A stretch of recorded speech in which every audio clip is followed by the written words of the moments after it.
Kemudian ini saya ketemu lagi penjajah penjual atribut Hari Kemerdekaan 17 Agustus. Nah, saya ketemu dia di antara jarak beberapa meter tadi, para ibu-ibu tadi. Kemudian ada lagi ya penjajah yang kedua. Ya. Bu minta izin Bu ya, saya liput Bu ya. Nah ini untuk dijual di sini untuk menjelang Hari Kemerdekaan.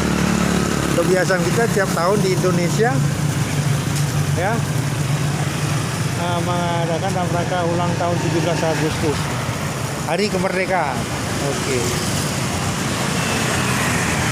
Ini di seputaran Kota Lukmawe. Ini umbul-umbul ya. Umbul-umbul untuk ya. Demikian.